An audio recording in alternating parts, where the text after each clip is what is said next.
देखिए, मना तो नहीं किया सरकार ने, सरकार तो बल्कि अब खुद लाइन पे आ गई है। कहीं न कहीं जो गठबंधन की ताकत का पता चला, जाति जनगणना की बात तो करती है हर पार्टियाँ।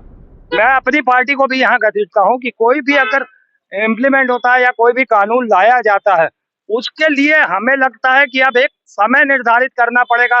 ये नहीं है कि आप सत्ता में होते हो, तो आपके सुर कुछ और होते हैं, आप सत्ता में नहीं होते हो। अब 2013 में यही नरेंद्र मोदी कहता था, जाति जनगणना होनी चाहिए, आरक्षण होना चाहिए, किसानों को एमएसपी मिलना चाहिए। तो कहीं न कहीं जब आप सत्ता में आ जाते हो, तो आपके सुर बदल जाते हैं। देखिए कि हम आपको बता दें, जहाँ तक रह गया पुरानी पेंशन की, तो पुरानी पेंशन बहाल की जाए, ये तो स्वाभाविक है।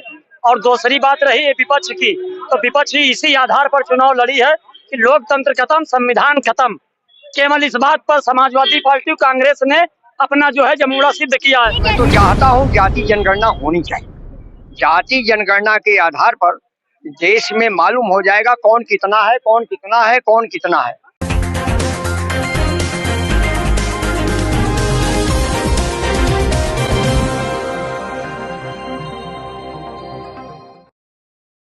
नमस्कार, मैं कीर्ति और आप देख रहे हैं जीके न्यूज। बहुत ही जल्द उत्तर प्रदेश में 10 सीटों पर उपचुनाव होने वाले हैं। उससे पहले एक बार फिर जातिगत जनगणना का जो मामला है वो तेजी से तूल पकड़ने लगा है। पहले तो केवल समाजवादी पार्टी, राहुल गांधी और मायावती की तरफ से जातिगत जनगणना करवाने की मांग की जा रही थी, लेकिन अभी तेजस्वी यादव, नीतीश कुमार और चिराग पासवान की तरफ से भी इसकी मांग शुरू हो गई है। और आपको बता दें कि ये जो नीतीश कुमार है और जो चिराग पासवान है, ये दोनों ही एनडीए के घटक दल है, लेकिन इस बार इनकी जो विचारधारा है वो एनडीए से बिल्कुल अलग दिखाई दे रही है।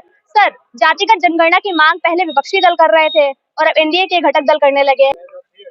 देखिए, मना तो नहीं किया सरकार ने, सरकार तो बल्कि अब खुद लाइन पे आ गई है। कहीं न कहीं जो गठबंधन की ताकत का पता चला और अपनी जो 272 का जो ये जादुई आंकड़ा था, उससे कम आ गए आप 240 में। और आप 4-4, 5-5 बिल लाते हो और लोकसभा में आप औंधे मुंह गिरते हो और आप कहीं के नहीं रहते हो। तो जाति जनगणना के लिए भी वो आ गए। मगर मैं फिर सवाल ये करूंगा, जाति जनगणना की बात तो करती है हर पार्टियां। मैं अपनी पार्टी को भी यहाँ घसीटता हूँ कि कोई भी अगर इम्प्लीमेंट होता है या कोई भी कानून लाया जाता है, उसके लिए हमें लगता है कि अब एक समय निर्धारित करना पड़ेगा। ये नहीं है कि आप सत्ता में होते हो, तो आपके सुर कुछ और होते हैं, आप सत्ता में नहीं होते हो। अब 2013 में यही नरेंद्र मोदी कहता था, जाति जनगणना होनी चाहिए, आरक्षण होना चाहिए, किसानों को एमएसपी मिलना चाहिए। तो कहीं ना कहीं जब आप सत्ता में आ जाते हो, तो आपके सुर बदल जाते हैं। तो वही चीज नहीं होनी चाहिए। अब आप 11 साल से सत्ता में हो, ना किसानों को एमएसपी मिली, ना आरक्षण की बात आपने की। आप आरक्षण को ही गलत ठहराने लग गए। और जब मैंने कहा ना, जब आप सत्ता में नहीं होते हो, वो सारी बातें आप करते हो। सत्ता में आने के बाद केवल कुर्सी रहती है और जो वादे होते हैं वो भूल जाते हैं। वादे भूल जाते हैं। अब इन्होंने ये कहा कि ये कांग्रेस लाई थी जाति जनगणना की बात, आरक्षण की बात, तो हम कहते हैं बिल्कुल लाए थे। मगर जब हम उसको काम करने आए, तो हमारी 2014 में सत्ता परिवर्तन हो गया, तो हम उसे कहाँ कर सकते थे।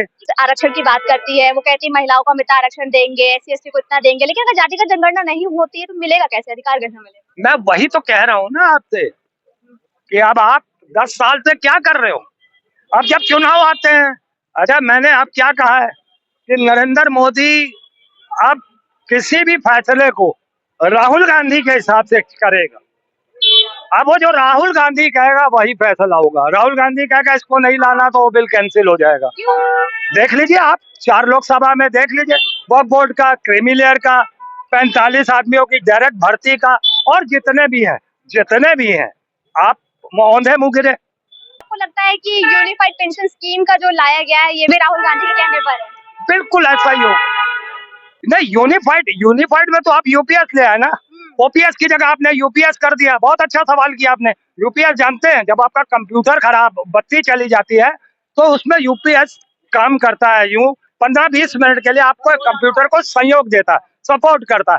जस्ट लाइक मोदी का ये चुनावी जुमला या लॉलीपॉप जैसा कि इधर 4 महीने और उधर 4 महीने, क्योंकि आप उसे इम्प्लीमेंट में कर रहे हो 2025 अप्रैल में, और अभी आप वो जुमला फेंक रहे हो। तो 4 महीने इधर पड़े, 4 महीने उधर पड़े। तो कहीं ना कहीं ये जो यूपीएस है, ये कंप्यूटर में लगने वाला यूपीएस है। ये यूपीएस वो नहीं है जो नरेंद्र मोदी ला रहे हैं। अगर जब देश की जनता समझ चुकी है, यूनिफाइड वाला जो आप कह रहे हो, उस पे अगर वो पहले कर देते तो मैं समझ सकता हूँ कि हो सकता है उनको कुछ नतीजे मिल जाते हैं अच्छे 4 राज्यों में और 10 उप सीटों का चुनाव है उत्तर प्रदेश में, आपको उसके नतीजे कुछ मिल सकते थे। मगर वो समझ चुके हैं कहाँ है आपके 15 लाख रुपए, कहाँ है आपकी 2 करोड़ नौकरियां। और पिछले 2014 से आपने जितने वायदे किए हैं उनमें से कितनों को आपने निभाया? एक भी नहीं। तो कहने का मतलब ये है कि जब आप किसी का सुनो नहीं चाहते हो तो अब देश की जनता ने जवाब दे तो दिया आपको 2024 में, आपको 240 पर ला कर दे दिया। आप क्या कहते थे? अब की बार 400 पार। तो कलकत्ता में कल्याण बनर्जी है, उन्होंने लोकसभा में कहा था, एक बंगाल में खेला चलता है, कित कित कित कित कित कित कित कित, वो 400 कहा, कित कित कित कित कित कित 240 पे ला के आपको पटक दिया। तो कहने का मतलब ये है कि अब देश की जनता आपको समझ चुकी है, आपको सत्ता से बेदखल तो कर दिया, मगर आपके साथ अब 2 अलायंस मिल गए। मगर 2 अलायंस कितने भारी पड़े ये आपने देख लिया। आपके अपने ही अलायंस, अभी तो हमें कांग्रेस या इंडिया गठबंधन को जरूरत ही नहीं पड़ी किसी भी मामले में बीच में बोलने की। आपके चंद्रबाबू नायडू हो गए, नीतीश कुमार हो गए, यहाँ तक कि जो हनुमान बने फिरते थे मोदी के, चिराग पासवान, उन्होंने भी हाथ खींच लिया। उन्होंने कहा नहीं जाति जनगणना भी होगी, मुसलमानों के वक्फ बिल का भी विरोध किया। तो कहीं ना कहीं आपको पता चल गया है 272 और 240 में फर्क क्या होता है। 240 और 272 की औकात पता चल गई है। अब आप जो भी निर्णय लेना चाहोगे आप बिल्कुल नहीं ले पाओगे, ये मैं आपको बता।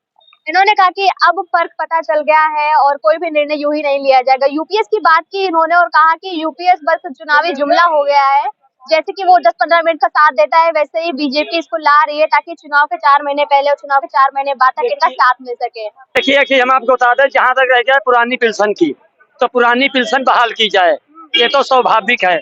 और दूसरी बात रही है विपक्ष की, तो विपक्ष ही इसी आधार पर चुनाव लड़ी है कि लोकतंत्र खत्म, संविधान खत्म। केवल इस बात पर समाजवादी पार्टी कांग्रेस ने अपना जो है जमूड़ा सिद्ध किया है। कैसे कह सकते हैं आप? वो तो जाति जनगणना की मांग करती है, अब तो आपके घटक दल जो है वो भी मांग करने लगे हैं। नहीं, जाति जनगणना होना देश के अंदर जरूरी है। जब तक ये तो मुफ्ती सही साहब ने बीपी मंडल कमीशन जब लागू हुआ था 1990 में, तब मुफ्ती सही साहब ने कहा था। आपको लगता है आपकी सरकार अगर जाति जनगणना नहीं करा रही है तो गलत कर रही है?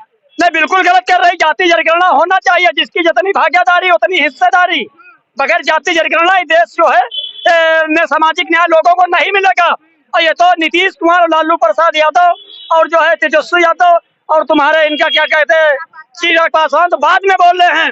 अनुप्रिया पटेल जी तो शुरू से उठा रहे हैं कि जाति जनगणना होना चाहिए। सरकार करवा क्यों नहीं रही है? सरकार कराएगी। सरकार अगर नहीं कराएगी तो उसका खामियाजा भुगतेगी, जिसकी जितनी भागीदारी उतनी हिस्सेदारी। बाकी सर आप क्या कुछ कहना चाहेंगे, यूपीएस हो चाहे जातीय जनगणना? देखिए, जातीय जनगणना पर आप चलें तो मैं बड़ा साफ कह रहा हूं कि माननीय तेजस्वी यादव ने बिहार में जनगणना शुरू कराया था और हाई कोर्ट तक तो ये जीते, सुप्रीम कोर्ट में जाकर के ये लटक गया। तो मैं तो चाहता हूं जाति जनगणना होनी चाहिए।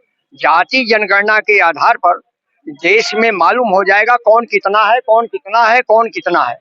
अखिलेश यादव की तरफ से कहा गया कि जातीय जनगणना हुई लेकिन पिछली बार आंकड़ा नहीं दिखाया गया, इस बार सरकार आंकड़ा भी दिखाया। चिराग पासवान का कहना है कि अगर आंकड़ा दिखाती तो समाज में वर्गीकरण हो जाएगा। ये मैं चिराग पासवान पर और माननीय अखिलेश जी पर नहीं जाऊंगा। शिष्य बोल करके गए हैं कि अनुप्रिया पटेल ने तो कभी कहा ही नहीं जाति जनगणना पर। जातीय जनगणना मायावती जी को कराना होता तो पहले मैं मायावती जी को सद्बुद्धि दूंगा कि भगवान उनको बुद्धि दे, चाहे कांसी राम दे, चाहे वामसेव दे, चाहे जो भी हो उनको बुद्धि दे। तो जनगणना की बात कहाँ उन्होंने कह दी? कहीं न कहीं उनका भी दिमाग एक वर्ग पे था। देश में नारा भी लगता है, नारा लगाया जाता है, संघ ने भी कभी नारा लगाया है, अनेकता में एकता परिषद की विशेषता। ये किसका नारा है जानती? संघ माने आरएसएस या उनके जो संगठन, युवा वाले संगठन है, पढ़ने लिखने वाले, इन लोगों का नारा है। वो नारा ये है कि अनेकता में एकता, संघ की विशेषता। तो जब संघ की विशेषता ये है तो फिर ये कहाँ से खटमल और ये जो है हिंदू और कहाँ मस्जिद कहाँ मंदिर। कुछ लोग हैं सीधे नाक पकड़ते हैं। लेकिन हमारे देश का प्रधानमंत्री जो भी योजना लाता है अंग्रेजी में आती है, उसका हिंदी आज तक नहीं बना है, उसकी हिंदी आज तक नहीं बनी, तो वो कान पकड़ के मैंने अंगुली जो है पूरा हाथ घुमा करके कान पकड़ना चाहता है। ये टोटल अन्याय और न्याय से परे है। मेरा प्रश्न ये है जो है कि जो लोग जाति जनगणना की बार बार वकालत कर रहे हैं, क्या ये वो इस बात की गारंटी देंगे कि जाति जनगणना हो जाएगी तो उनको सामाजिक न्याय मिल पाएगा? अगर नहीं मिल पाएगा तो केवल ये वोट बैंक की राजनीति बन के ना रह जाए। इसलिए अगर जाति जनगणना होती भी है तो सामाजिक न्याय उसमें निहित होना चाहिए।